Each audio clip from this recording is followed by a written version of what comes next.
Case जेमां आतंकवादीओना कनेक्शनमां श्रीलंकामांथी एकनी कराई छे अटकायत। श्रीलंका टेररिज्म इन्वेस्टिगेशन डिपार्टमेंटे 44 वर्षीय ईसમને પકડી પાડ્યો છે। શ્રીલંકન વ્યક્તિએ ચારેયની અમદાવાદની ફ્લાઇટ બુકિંગમાં મદદ કરી હતી। કોલંબો અને અન્ય સ્થળો પર કેટલાક શંકાસ્પદોની પણ હાલમાં પૂછપરછ થતી હોવાની વિગતો। આતંકવાદીઓ સાથે સંકળાયેલા વ્યક્તિઓ વિશે પણ હાલમાં તપાસ થઈ રહી છે। આ ચારે આતંકવાદીઓની તપાસમાં વધુ એક ખુલાસો પણ સામે આવી રહ્યો છે। 4 આતંકવાદીઓ પૈકી એક આતંકના પિતા અંડરવર્લ્ડના ડોન હતા। આતંકી મોહમ્મદ નફરાનના પિતા અંડરવર્લ્ડ ડોન છે।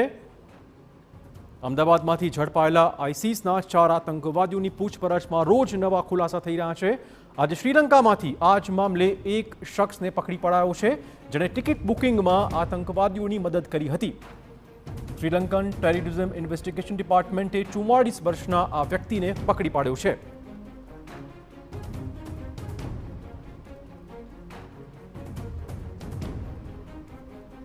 અમદાવાદ એરપોર્ટ પરથી આ 4 આતંકવાદીઓની અટકાયત કરવામાં આવી। ત્યાર પછી પૂછપરછ ચાલુ। તેમનો વિડીયો સામે આવ્યો હતો, જેમાં તેમણે સુસાઇડ બોમ્બરના શપથ લીધા હતા। આ પ્રકારનો વિડીયો પણ સામે આવ્યો હતો। આ ઉપરાંત અમદાવાદના નાના ચિલોડા ખાતે એક જગ્યા પર હથિયાર રાખ્યા હતા। આ પ્રકારની વિગતો પણ તપાસ દરમિયાન સામે આવી છે।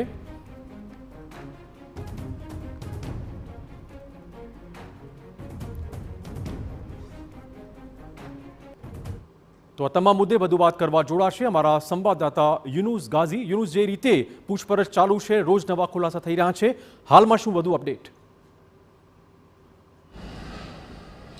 ચિરાગ, આઈએસઆઈએસના આ 4 આતંકીઓના ભાવિ આયોજનો શું હતા તે જાણવા માટે ગુજરાત એટીએસ દ્વારા તો આ ચારેયની પૂછપરછ કરવામાં આવી જ રહેશે, પરંતુ સાથે જ દેશની અન્ય જે મહત્વની સુરક્ષા એજન્સીઓ છે, જેમ કે એનઆઈએ, સેન્ટ્રલ આઈબી, રો સહિતની જે એજન્સીઓ છે તેઓ દ્વારા પણ તેઓની પૂછપરછ કરવામાં આવી રહી છે।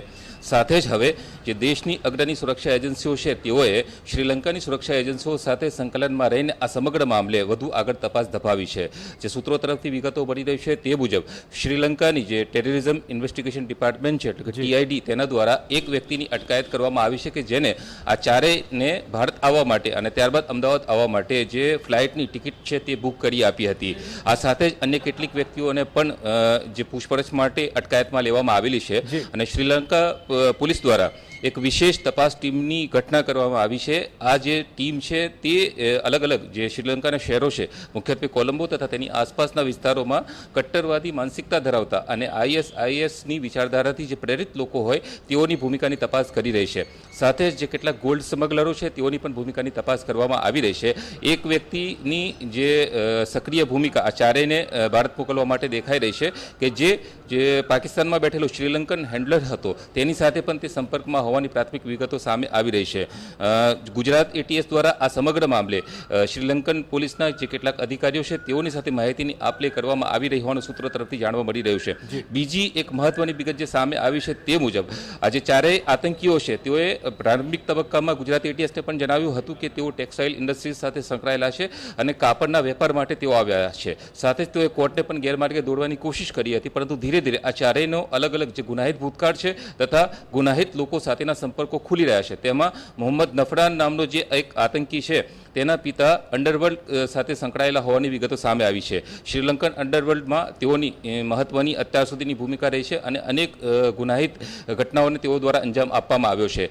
શ્રીલંકા હાઈકોર્ટના એક જજની હત્યામાં જે મોહમ્મદ નફરાનના પિતા છે તેઓની જન્મટીપની સજા કરવામાં આવેલી હતી અને આ સમગ્ર મામલે હવે જે ગુજરાત એટીએસ દ્વારા અને ભારતની જે અન્ય સુરક્ષા એજન્સીઓ છે તેઓ દ્વારા શ્રીલંકા પોલીસ પાસેથી વધુ વિગતો મંગાવવામાં આવી રહી છે, કારણ કે આ ચારેયનો જે ગુનાહિત ભૂતકાળ છે તેઓની સાથે સંકળાયેલ અન્ય જે કોણ વ્યક્તિઓ છે તેઓની સાથે શું ભૂમિકા રહેલી છે તમામ બાબતોની તપાસ કરવામાં આવી રહી છે। બીજી એક મહત્વની વિગત સામે આવી રહી છે કે તામિલનાડુ પોલીસ દ્વારા પણ આ ચારેયની તામિલનાડુની અંદર જે મુલાકાતો હતી તે ક્યાં ક્યાં કોની સાથે હતી તે બાબતે પણ તપાસ કરવામાં આવી રહી છે અને આગામી દિવસોની અંદર શ્રીલંકા પોલીસ અને ભારતની જે સુરક્ષા એજન્સીઓ છે તેઓ સંકલનમાં જે તપાસ કરી રહી છે તેમાં મહત્વના ખુલાસા થાય તેવી ધન્યવાદ યુનુસ તમામ જાણકારી બદલ। તો આપને કહી દઈએ કે રોજ નવા ખુલાસા। આ 4 આતંકવાદીઓને અમદાવાદ એરપોર્ટ પરથી પકડી પડાયા હતા। શ્રીલંકામાંથી આ જ મુદ્દે એક શખ્સને પકડી પડાયો હોવાના સમાચાર છે।